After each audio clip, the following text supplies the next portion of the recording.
Souvent, on dit on ne peut rien faire sans l'industrie pharmaceutique. On ne peut pas faire de carrière sans l'industrie pharmaceutique, on ne peut pas se former sans l'industrie pharmaceutique. Il n'y a rien de plus faux. Euh, Mes associés et moi-même, mais enfin plein de médecins généralistes que je connais maintenant, ne reçoivent plus l'industrie pharmaceutique. Et à mon avis, c'est des praticiens qui ont qui ont une qualité de travail, une qualité éthique qui est très importante, très élevée, avec un niveau scientifique très élevé. Et donc, il y a des alternatives à ça, à cette industrie pharmaceutique. D'abord, la question c'est est-ce que l'industrie pharmaceutique vient nous former ou vient nous désinformer? Quel est son intérêt? L'industrie pharmaceutique, elle est importante pour produire des médicaments, il n'y a pas de doute, il ne s'agit pas de la diaboliser à outrance. Ce que l'on dit là, c'est qu'elle n'a rien à faire dans notre formation initiale, c'est-à-dire à la fac de médecine, ou dans notre formation continue.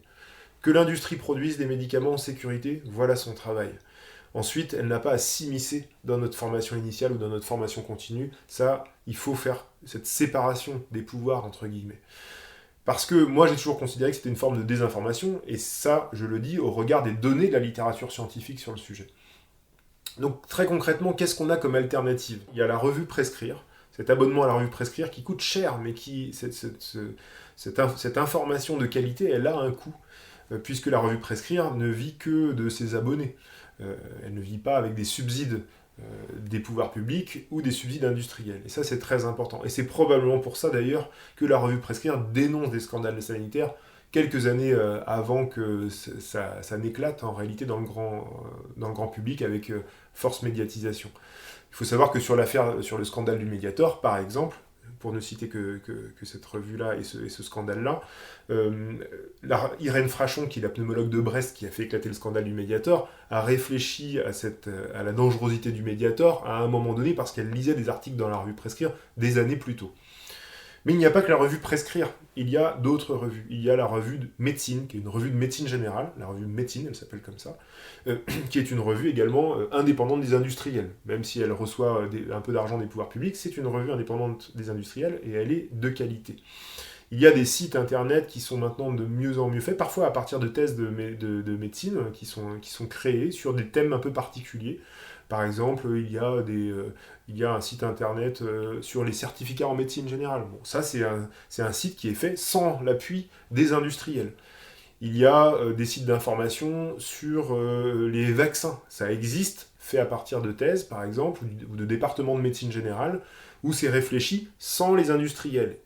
Quand on regarde de manière générale un site internet, il faut se demander qui est derrière. Il faut toujours aller chercher le qui sommes-nous.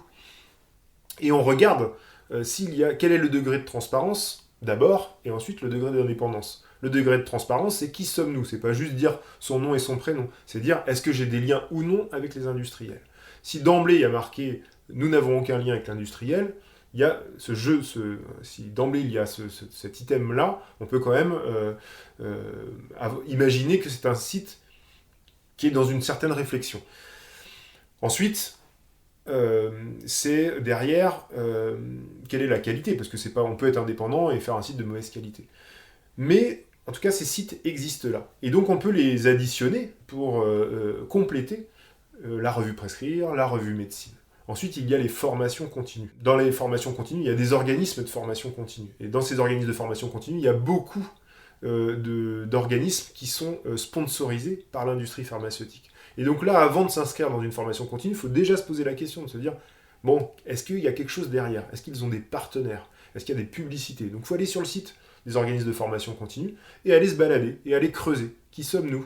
Aller voir à la rubrique partenaire s'il y en a une, aller voir à la rubrique sponsor, fouiller un petit peu, aller voir sur les plaquettes des congrès, voir s'il y a des logos des industriels. S'il n'y a pas ces logos, s'il y a une mention disant qu'il n'y a pas d'industriel, si vous voyez aucun partenaire, il y a des chances que ce soit plutôt une formation la plus indépendante qui soit. En tout cas vis-à-vis des industriels. Mais il y a